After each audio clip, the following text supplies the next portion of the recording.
నాన్న నాన్న నాకేం ఎక్కాలనుంది నాన్న. సరే చిట్టి తల్లి, రేపు సర్కస్ తీసుకెళ్తాను. అక్కడ బోల్డ్ అని ఏనుగులుంటాయి, అవి ఎక్కి ఆడుకుంది గానిలే, సరేనా? లేదు నాన్న, నాకు ఇప్పుడే ఎక్కాలనుంది, నాకు ఇప్పుడే కావాలి. బుజ్జమ్మ, నువ్వు ఏనుగెక్కాలా? సరే చిట్టి తల్లి, ఈ నాన్న ఏనుగవుతాడంట, బుజ్జమ్మ ఏనుగెక్కి ఆడుకుంటుందంట, ఓకేనా? ఏనుగమ్మ ఏనుగు మా ఊరు వచ్చింది, ఏనుగు ఏనుగమ్మ ఏనుగు మా ఊరు వచ్చింది, ఏనుగు.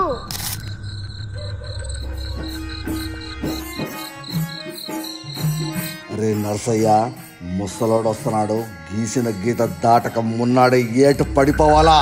అయ్యా పాపం పెద్ద అయినా కదయ్యా. రేయ్, కన్న కూతురుకి లేని పద నీదేందిరా? వాడు బయలుదేరినాడు, నువ్వు పో. అట్టే అయ్యా.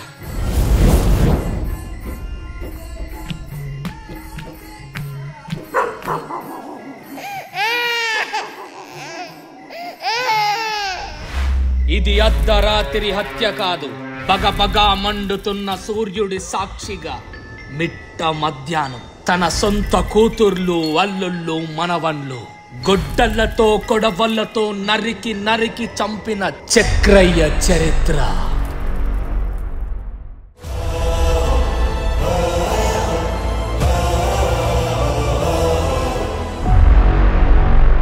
మిర్యాల గ్రామ ప్రజలందరికీ తెలియజేయునదేమనగా, మన నూతన గ్రామ సర్పంచ్ గా చక్రయ్య గౌడ్ గారు ఎన్నికవ్వడం జరిగిందహో. చక్రయ్య జిందాబాద్, చక్రయ్య జిందాబాద్, చక్రయ్య జిందాబాద్, చక్రయ్య జిందాబాద్. కాంగ్రెస్ ఎక్స్ సర్పంచ్ చక్రయ్య హత్యపై పూర్తి దర్యాప్తు చేపట్టిన పోలీసులు రాజకీయ ఆధిపత్యంతో తన సొంత బిడ్డలే తండ్రిని హతమార్చారు. నిందితులని పార్టీ నుంచి సస్పెండ్ చేయమని చక్రయ్య కుటుంబ సభ్యులు సీఎం రేవంత్ రెడ్డి గారిని కోరుతున్నారు. ఏం రా ఇంకన్నా, పెద్ద మనిషికి ఏం సావచ్చిందిరా? బిడ్డలు బిడ్డలు అని ప్రాణం కన్నా ఎక్కువ చూసుకున్నాడు. అవునరా, మళ్ళీ ఈరోజు ఆ బిడ్డలేమో పదవి కోసం పెద్ద మనిషి ప్రాణాలనే తీసేసిర్రు. ఏం పదవులో ఏమో పాడుగాను, ఇంటికి ఊరికి పెద్ద దిక్కు లేకుండే వాయ కదరా.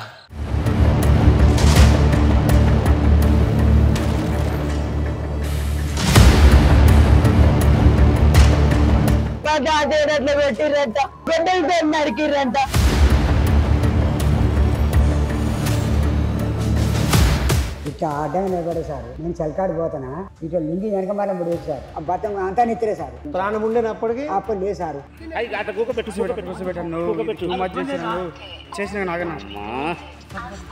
భర్త కనీసానికి మంచినీళ్ళు తప్ప అమృతం కూడా తాగుతాడు కాదు, మీరు జనాలు కూడా తెలుసుకోండి. మంది సొమ్ము తింటాడు కాదు, మా ఇంట్లో మంచిలు తప్ప పేరెంటోళ్ళు మంచిలు పోసినా తాగడు. నాన్నగారికి ఎవరు బాబు పిల్లలు లేరు అన్న ఉద్దేశంతో 4వ కూతురునైనా నేను, నా భర్త, మా నాన్నగారు ఇంట్లోనే ఉంటున్నాం ఈ 3 సంవత్సరాల నుండి.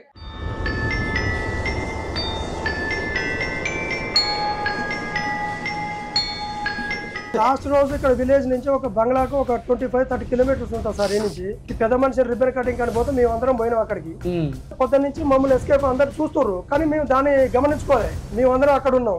ఈ పెద్ద మనిషి ఒక్కడు ఈడున్నాడు, అక్కడ బందీగా ప్లాన్ చేసుకున్నారు, ఎవరు అందుబాటులో లేకుండా.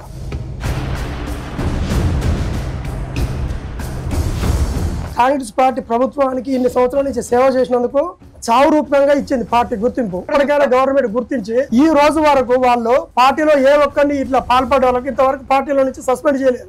రాజకీయ స్వలాభాల కోసం సొంత తండ్రిని కూడా చూడకుండా చంపే పరిస్థితులు. ఏం భయపడా, ఎవరికి మీరు కూడా భయపడాల్సిన అవసరం లేదు. వేదాన్ మీడియా ఎక్కడ అన్యాయం జరిగినా గొంతెత్తుతుంది. ప్రజల కోసం, ప్రజల వెంట, ప్రజలతో పాటు. నా నమ్మకం, నా ధైర్యం, నా యొక్క నిజాయితీ, నా వెంట మీరున్న నమ్మకం. జై హింద్, జై భారత్.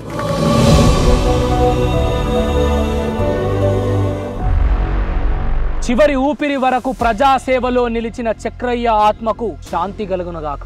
ఓం శాంతి, ఓం శాంతి, ఓం శాంతి. ఇదే రేవంత్ రెడ్డి సార్ సీఎం గారు మేము వచ్చి ఆయన గడవాలనుకున్నాం, మాకు కలిసే పరిస్థితి కాదు. కాబట్టి మేము మీడియా ద్వారా చెప్తున్నాం, వాళ్ళ వెనకాల ఎవరున్నా కూడా కాంగ్రెస్ పార్టీ నుంచి వాళ్ళని సస్పెండ్ చేయాలి.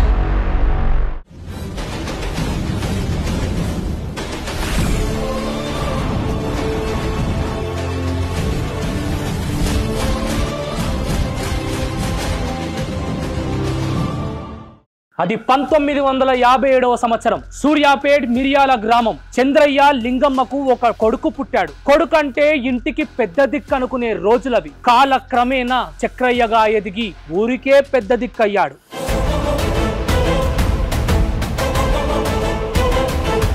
చక్రయ్య జయమ్మ దంపతులకు 5 మంది ఆడపిల్లలు. బిడ్డలంటే తండ్రికి పంచ ప్రాణాలు.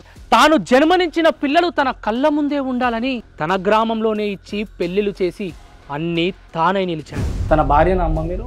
భార్య అండి. ఎంతమంది పిల్లలు అమ్మ? మొత్తం 5 బిడ్డలు. 40 ఏళ్ళ కాంచి కాంగ్రెస్ పార్టీలో ఉన్నాం. మాకు 5 బిడ్డల్లో 4 బిడ్డలు ఈ ఊళ్ళోనే. ఒక బిడ్డ గుమ్మిడికి ఇచ్చినాం. 2 బిడ్డలు కూడా ఇప్పుడు కొట్టినాక అంత ముందు ఉమ్మటి కొట్టి మమ్మది అందరం ఒక్కనే ఉంటాం, ఒక తీరనే ఉంటాం. చిన్నప్పటి నుంచి పూర్తిగా అక్క చెల్లెలు అందరు బాగుండడం. ప్రేమ కాకపోతే అంతులేని ప్రేమ అండి. ఏ రోజు కూడా గొడవలు. రొట్టె కడక తిన్నాడు, సంసారం చేసిన వేసుకొని తినకుండా. కూతుర్లకు బాధ్యత గల తండ్రిగానే కాదు, ఊరు ప్రజలకు బాధ్యత గల నాయకుడిగా నిలిచాడు. చక్రయ్య అనే వ్యక్తి చాలా మంచివాడు, అందరికీ అందుబాటులో ఉంటాడు. చక్రయ్య అనే వ్యక్తి మంచి వ్యక్తి. ఆ నాయకుడు పోయినాక ఇప్పుడు ఉన్న ప్రశాంతత రావాలన్నా కోరే ప్రశాంతత లేదు. చక్రయ్య గారు నియతిగా పోయేది, పంచాయతీ నియతిగా చేసేది, ఎవరి కాంచి 1 రూపాయి తీసుకోపోయేది. పెళ్ళమ్మ కూడా పంచాయతీ అయినా కానీ వద్దు, అది బాగుండదు, విడుదల చేయొద్దు, కానీ కూడిపోయే సంవత్సరాలకి చేసేది. పంచాయతీ చేసినాక ఎవరి డిపాజిట్ వాళ్ళకే ఇచ్చేస్తాడు. చక్రయ్య 3వ బిడ్డ కనకటి సునీత, భర్త కనకటి వెంకటేశ్వర్లు ఎలియాస్ కనకటి వెంకన్న. తన మామ చక్రయ్యకు కారోబారుగా ఉండేవాడు. మా మామయ్య గారు నన్ను ఊళ్ళో అందరూ పెద్ద మనిషి అని అంటారు. ఆయన సర్పంచ్ ఉన్నప్పుడు ఈయన కారోబార్ అనే ఒక వ్యక్తిని పెట్టుకోవాల్సి వస్తే కనకటి వెంకన్న అయితే మా దగ్గరనే ఆయన కారోబార్ అని పెట్టినాం. 20 ఏళ్ల కింద పెట్టినాం. ఇయ్యాలగా కారోబార్ గా వ్యక్తిని నియమించిండు. ఆయన తర్వాత కూడా మిగతా వాళ్ళ సర్పంచుల పదవులు ఎవరు చేసినా కూడా ఇదే కారోబార్ అనే వ్యక్తిని అట్లే కంటిన్యూ చేసుకుంటూ అది ఒక జాబ్ పర్పస్ లో అట్లే నడిపించిండు. ఈ పెద్ద మనిషి అనే వ్యక్తి ఎంతసేపటికి గ్రామ పంచాయతీ పరిధిలో మిర్యాలలో ఉండేవాడు. మండలంలో గానీ, పోలీస్ స్టేషన్ గానీ, ఎంఆర్ఓ ఆఫీస్ గానీ పంపించాలంటే ఈయన గ్రామ కారోబార్ గా ఉన్నాడు కాబట్టి మాలుడైతే నేనైతే ఈయననే పంపించేవాడు. చక్రయ్య 3వ కూతురు కనకటి సునీతను వెంటుండి మరి ఊర్లో సర్పంచ్ గా గెలిపించుకున్నాడు. నేను సర్పంచ్ అయినా, నా బిడ్డ సర్పంచ్ కావాలని కూడా 3వ బిడ్డ సర్పంచ్ చేసినాం. సర్పంచ్ చేసినాకనే ఇంత కర్మ చేసాడు. కారోబార్ గా ఉండే కనకటి వెంకన్నను పిఎసి చైర్మన్ గా గెలిపించుకున్నాడు మామ చక్రయ్య. కనకటి వెంకన్న అనేటోడు మా బాబాయ్ వల్లనే ఎదిగాడు. సర్పంచ్ కారణం కూడా ఆయనే. 3వ బిడ్డ సునీత ఊరు సర్పంచ్ గా ఉన్న, తన భర్త కనకటి వెంకన్న పిఎసి చైర్మన్ గా ఉన్న. ఊర్లో ఏ సమస్యలు వచ్చినా ప్రజలు మాత్రం పెద్ద మనిషి దగ్గరికి వెళ్ళడం పిఎసి చైర్మన్ వెంకన్నకు అస్సలు నచ్చలేదు. సర్పంచ్ అని ఎవడు బిల్లుడు కారోబార్ అంటారు. కనకటి వెంకన్న అన్నోని. ఈ కనకటి వెంకన్న అనే వ్యక్తికి ఎప్పుడు ఎవరి దగ్గర గెట్లక్కడ పంచాయతీ పెట్టాలి. చలకల సరిహద్దులో గెట్లంటే మండల స్థాయిలో ఆయన ఉన్నా, ఇక్కడ ఊళ్ళో ఈయన భార్యను పెట్టినా గానీ ఇక్కడికి వచ్చే వారికి పెద్ద మనిషి కాడికే పోతున్నారు జనం. ఏది చేసినా ఆయనతోటే నడుస్తుంది. ఈ విషయం ప్రజలు చక్రయ్యకు చెప్పుకొచ్చారు. అల్లుడు కారోబార్ వెంకన్న గతంలో కూడా ధనదాహంతో, అధికార రుచి తెలవడంతో క్రమేణా ఎదగడానికి అక్రమ దారులు తొక్కాడు. ఈ 15-20 సంవత్సరాల క్రితం ఎత్తుగడలు రాజకీయంగా అన్ని తెలుసుకున్నాడు. లాజిక్లు, మ్యాజిక్లు ఇవన్నీ 15-20 సంవత్సరాల నుంచి భూ కబ్జాలతో, సెటిల్మెంట్లతో కోట్లకు పడిగెత్తాడు. కనకటి వెంకన్న అనే వ్యక్తి పంచాలు కూడా మా చిత్తగా చేసినా గానీ మొత్తం దుర్మార్గంగా చేసి లంచాలు కావాలి, లంచం వేయకపోతే పంచాయతీ వాయిదా. ఆయనకు కన్నేసిందంటే ఆ ల్యాండ్ కావాలి, ఇల్లు కావాలి, కోరుకున్న వస్తువు కావాలి. ఇదే ఆడవాళ్ళని చెలక్కడికి పిలిపించుకొని ఎన్ని అక్రమాలు చేసిండో అనేది ఎక్కడైనా తెలుసుకోండి. వెంకన్న అనేవాడు లాభం కోసం మందిని పీడించేవాడు. నా కాంచి ఫోరం పోకుది ల్యాండ్ 8 లక్షలు తీసుకున్నాడు. కాగితాలు ఉన్నాయి, ఏం బావ కాగితాలు ఉన్నాయంటే ఏం చేసుకుంటా చేసుకోపో. రిజిస్ట్రేషన్ చేయలేదు. ఎక్స్ రోడ్ ఈయన బిల్డింగ్ కట్టిండే కనుక ఉప్పులయ్య. ఇద్దరు పక్కమ్మటి 2 జోన్ల బిల్డింగులు కూడా కట్టుకున్నారు. నాది 60 లక్షల రూపాయలకు కొని 28 లక్షలు కట్టి నేను సంపుతాన్ని బేరిచ్చి రిజిస్ట్రేషన్ చేయించుకోండి. ఆ దెబ్బతోటి కేశవ స్వామి అనేటోడు అటాక్ వచ్చి చచ్చిపోయింది. అయ్యో, ఇంట్లో ఎవరైనా పెళ్లి చేసుకోవాలంటే చిలకమ్ముకుంటారు. ఇంట్లో వెళ్ళి అలక అట్లాగా తినది. ఎవరు చిలకమ్మినా ఈయనకే చెప్పాలి. ఒకవేళ ఏదో తెలియకుండా జరిగిందనుకో తెల్లారికి పిలిపేయడం. నాకు తెలియకుండా నా పర్మిషన్ లేకుండా మీరు ఎట్లా కొన్నారు? నన్నే ఇబ్బంది పెట్టండి, ఊరందరి జనాలు కూడా ఇబ్బంది పెట్టండు. కనకటి వెంకన్న అనే వ్యక్తి 2017లో అంగడి గొడవలు జరిగినాయి సార్. అనంతుల శ్రీనివాస్ మా భర్త చనిపోయే స్థితికి బాగా ఇట్లా కొట్టిరు సార్. చచ్చిపోయేటోడే బతికిండు. అప్పుడు కూడా ఇదే దౌర్జన్యం. ఆయన అరాచకాలు అప్పటి నుంచి స్టార్ట్ అయినాయి. నేను 8 లక్షలు కట్టినాక కూడా నా భర్త మీద పేరు రాపించినాక కూడా కాగితం వాళ్ళ దగ్గర ఉండడంతో చలక రిజిస్ట్రేషన్ కూడా చేయించుకోండు. ఎన్నిసార్లు అడినా కూడా ఇయ్య ఏం చేస్తావు చేయిపో. ఇది తెలిసి చక్రయ్య అల్లుడు కారోబార్ వెంకన్నను నిలదీశాడు. అది మనసులో పెట్టుకొని వెంకన్న పెద్ద మనిషి చక్రయ్యపై వేషం పెంచుకున్నాడు. మా ఊర్లో కొంతమంది 6 సంవత్సరాల కింద భూమి కూడా ఉన్నారు సార్. ఇక్కడ రిజిస్ట్రేషన్ అయిపోయింది, డబ్బులు కట్టడం అయిపోయింది. ఆయన దామోదర్ రెడ్డి సార్ తెలవకపోవచ్చు ఒకవేళ. కానీ వేణారెడ్డి గారు ఏం చేసిందంటే 6 సంవత్సరాల కింద ఉన్న భూమికి ఇప్పుడు అడ్డం పెట్టి ఒక 20 లక్షలు అడిగిండంట. తాతయ్య మరి నేను 6 సంవత్సరాలు కొనుక్కున్న భూమికి ఈ రోజు నాకు అడ్డం పెట్టడం జరుగుతుంది. వేణారెడ్డి నాకు సూర్యాపేటకు వచ్చి నన్ను గలవమంటుండు, నన్ను 20 లక్షలు ఫోర్స్ చేస్తుండు అని మా నాన్నగారి దగ్గరకు వచ్చిండు ఈ కనకటి పల్లెంకన్న అనే వ్యక్తి. న్యాయం కాదు కదా, 6 సంవత్సరాల కింద రిజిస్ట్రేషన్ అయిపోయిన భూమికి ఈ రోజు అడ్డం పెట్టడం ఏంది అనేది మా నాన్నగారు అడగడం జరిగింది. ఇదే చక్రయ్య అనే వ్యక్తి ఎందుకు అడ్డుపడుతున్నాడు, ఈయనకు సపోర్టు బలం అనేది చెవిటెంకన్న వేనారెడ్డి గారు ఇచ్చిన బలమే. అంటే వాళ్ళ అక్రమాలకు పూర్తి స్థాయిలో ఎవరైనా అడ్డుపడుతున్నారు అంటే అది నిజాయితీగా చక్రయ్య అనే ఉద్దేశం వాళ్ళకు ఉన్నది, తీసేయాలి. ఊళ్ళో ఆధిపత్యం నాదే నడవాలి, రాజకీయంగా నాకు ఎవడు ఎదురు ఉండొద్దు. క్రమేణా చక్రయ్య కుటుంబానికి ప్రజలను దూరం చేయసాగాడు, బెదిరించాడు, భయపెట్టాడు. ఊర్లో ఎవరైనా నిలదీస్తే ఆర్థిక అధికార బలంతో చాలా ఇబ్బందుల పాలు చేశాడు. 2 ఏళ్ళు ఇంట్లో కూర్చోబెట్టిండండి. కనీసారి మాకు పైంట్ కాంచి మంచినీళ్ళు కూడా తేనీళ్ళు మా ఇంట్లో. ఈయన నాతో ఏమన్నట్టు బజార్ పంటే ఎవరన్నా పోతారు, అమ్మ ఏం చేస్తాను అంటే నువ్వు మాట్లాడు, కానీ నువ్వేడిపోతాను అని మందలేక వాళ్ళు తట్టుకోలేరు. మనం తట్టుకుంటాం కానీ వాళ్ళు తట్టుకోలేరు, వాళ్ళని పిలిచి ఇబ్బంది పెట్టం. సొంత వాళ్ళ అక్క కొడుకు పెళ్లి చేసుకుంటే కూడా మమ్మల్ని మా ఇంటి కాడలో కార్డు పెట్టి వచ్చిన అన్నం తినిపోయిండు, తెల్లారి మమ్మల్ని పెళ్లి పిలవనియలే. సొంతం వాళ్ళ అక్క కొడుకు పెళ్లి కూడా మేము బయట కూర్చుని ఏదో ఒక మాటలు తిట్టేవాడు గలీజ్గా. కనీసం మేము హైదరాబాద్ చేత ఆటోలో ఆగలేని పరిస్థితులు కూడా ఉన్నాయి. మాయి దిగనీయకపోవడం, ఎక్కనీయకపోవడం, ఇంట్లోకి మంచిగా లేనిపోవడం, మమ్మల్ని ఎవరైనా పలకరీయకపోవడం, అట్లాంటివి చాలా చేసి 2-3 సంవత్సరాలలో అయినా మేము ఓర్చుకొని ఉన్నాం. కారోబార్ వెంకన్న కోట్ల రూపాయల ధనంతో ప్రజలనే కాదు చక్రయ్య మొదటి బిడ్డను, 3వ బిడ్డను, 5వ బిడ్డను తన కొడుకులతో సహా ధనమాశ చూపి తన వైపుకు మలుచుకున్నాడు. కనకటి వెంకన్న వ్యక్తి మొదట్లో బీర్లు మందులు అమ్ముకునేవాడు. ఇక్కడ ఎస్సీ కాలనీ మా ఊరికి 1 కిలోమీటర్ దగ్గర ఉంటది. వాళ్ళతోటి పొలం పనులకు కూడా పోయేవాడు. అట్లాంటి వాడు పెద్ద మనిషి కింద 20 సంవత్సరాల నుంచి తిరుక్కుంటా రాజకీయ ఎత్తుగడలు కనుక్కుంటా ఈయన ఊరికే పరిమితం అయ్యిండు. వాడు మండల స్థాయిలో పోయిండు. ఊళ్ళో నడిచే వ్యవహారాలు, భూముల పంచాయతీలు, సెటిల్మెంట్లు ఏది చేసినా కబ్జాలు చేసినాయి. వాళ్ళు తీసుకున్న దాంట్లో ప్రతి ఎవరికి మిగతా బిడ్డలకు మనవులకు ఎవరు అందరూ ఆర్థిక పరిస్థితి అంతంత మాత్రమే.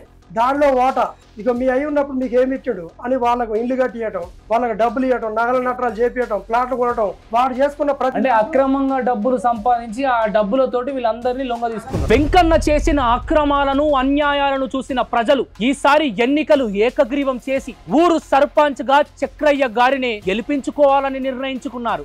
ఊళ్ళో పార్టీ వచ్చింది కదా, ఈ 10 సంవత్సరాల నుంచి ఆడు హింసించుండు, ఏం చెప్పుకోలేకపోతున్నాడు. ఇట్లాంటప్పుడు ఎన్ని సంవత్సరాలు బతకాలి? ఇంకా పెద్ద మనిషే కదా నిలబడది, ఆయన తరపునే ఉండాలని జనాలు రానున్న ఎలక్షన్ లో పెద్ద మనిషిని అసలు ఎలక్షన్ లేకుండా ఏకగ్రీవం చేయడానికి ఊళ్ళో అనేది బాగా పబ్లిసిటీ అయిపోయింది.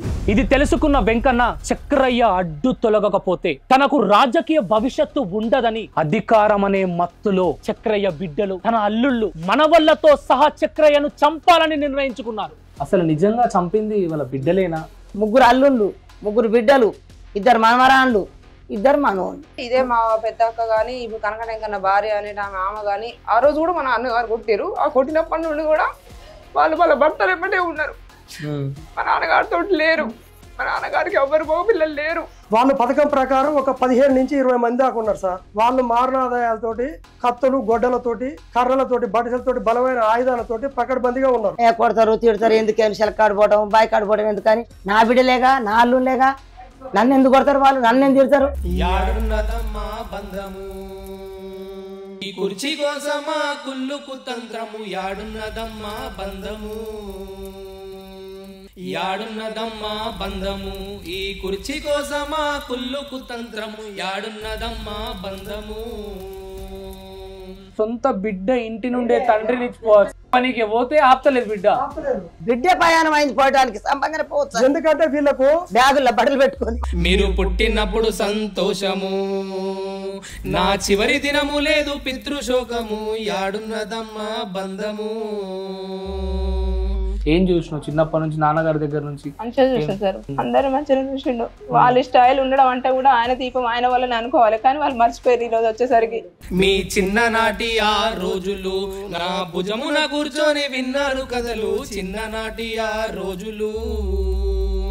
వాళ్ళ వల్ల జరిగింది కాబట్టి వాళ్ళంతా ఊరి శిక్షలు తప్పకుండా చేయాలి. అంటే నీ సొంత బిడ్డను కూడా చంపేయమంటున్నావా? సొంతం బిడ్డను, సొంతం మనవాళ్ళ, సొంత మనవరాళ్ళ, సొంతం అల్లుళ్ళ, వాళ్ళు 3 నేను ముండమోసాడు, వాళ్ళు ముండమోస్తేనే నా భర్త ప్రశాంతంగా ఉంటాడు. ఈ బిడ్డలై కత్తి పడితిరా, ఈ బిడ్డలై కత్తి పడితిరా, ఆ డబ్బు కోసమే హంతకులైతిరా, యాడున్నదమ్మా బంధము.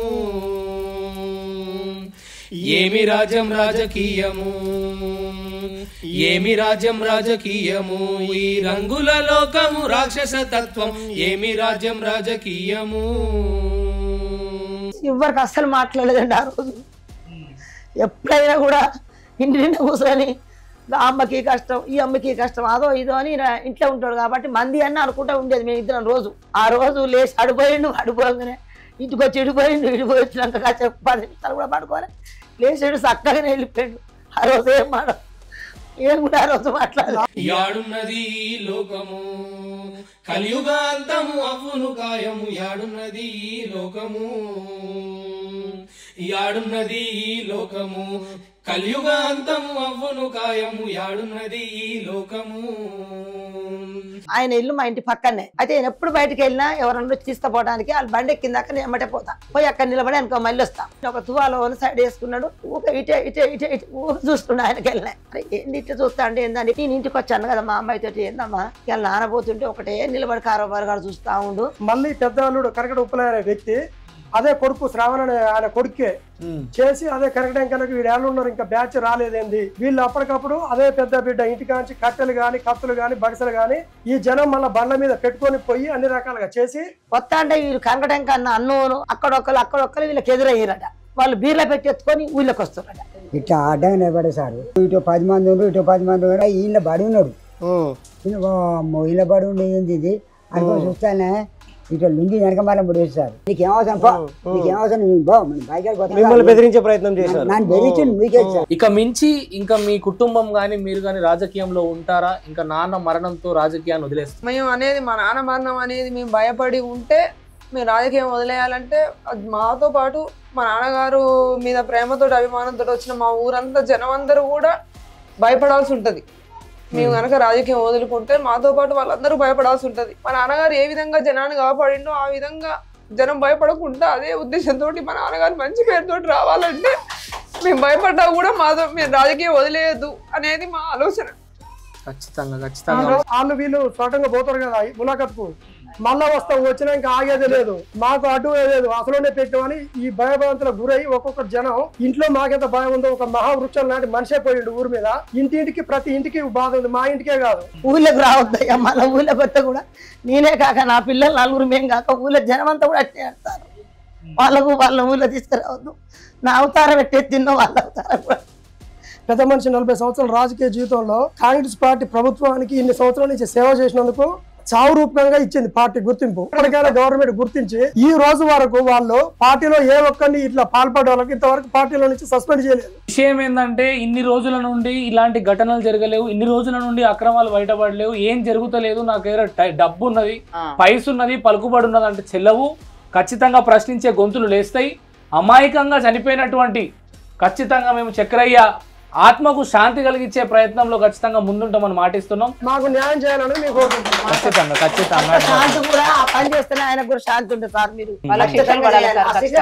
ఖచ్చితంగా సంపి ఒక చేతికి రింగ్ ఉంటే కూడా రింగ్ తెచ్చి పీక్కొని పోయారు సార్. ఆ నుంచి రింగ్ తీసుకొని నా భర్తకి రింగ్ అండి. డిఎస్పీ గారు కొంచెం అయోమయం చేస్తే డిఎస్పీ సస్పెండ్ చేయడం జరిగింది. కొత్త డిఎస్పీ వచ్చిండు. దీన్ని ఐజీ లెవెల్లో పోయింది కాబట్టి ఈ గవర్నమెంట్ ద్వారా ఈ గవర్నమెంట్ రేవంత్ రెడ్డి ప్రభుత్వానికి మందు స్వామిలకు మేము ఒకటే విన్నపం చేస్తున్నాం. మర్డర్కి సంబంధించిన ఎవరే ప్రతి ఒక్క వ్యక్తికి శిక్ష పక్కా విధించాలి. ఇలాంటి సంఘటనలు చేయకుండా మీ మీడియా ద్వారా మేము తెలియజేసుకునేది అదొకటే. వీళ్ళ ముగ్గురికి కూడా మా ఊరు జనంతో పాటు వీళ్ళ ముగ్గురికి కూడా మేము ఎప్పటికీ మా నాన్నగారి పేరు మీద మేము వాళ్ళకి రుణపడి ఉంటాం. వెళ్ళడంగా సార్ అసలు మా నాన్నగారు ముందు హత్య జరగడానికి కారణం మెయిన్ కనకట వెంకన్న అనే వ్యక్తి ఆయన అల్లుడు.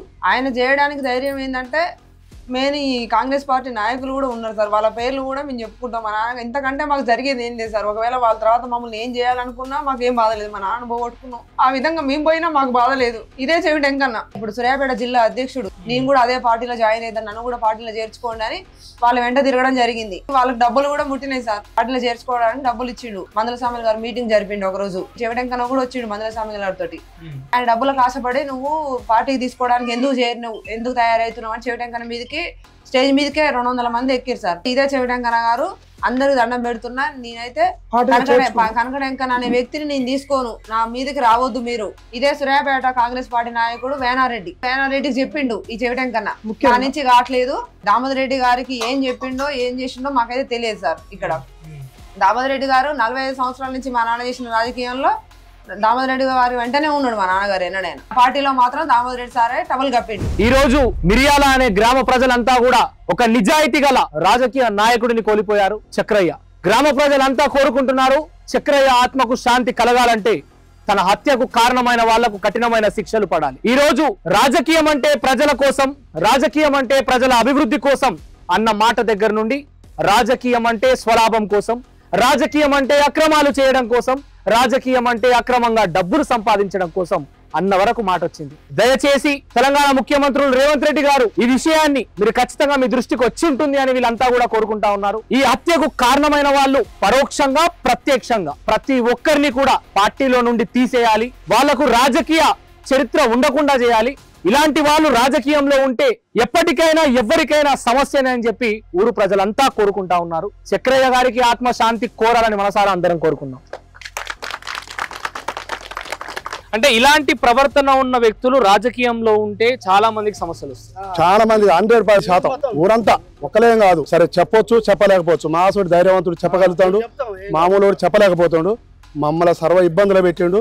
ఆశయాలు సాధిద్దానికి మేము రెడీగా ఉన్నాం. మాకేం ఇబ్బంది లేదు. యాడున్నది లోకము కలియుగాంతము అవ్వును కాయము. యాడున్నది లోకము, యాడున్నది లోకము కలియుగాంతము అవ్వును కాయము. యాడున్నది లోకము.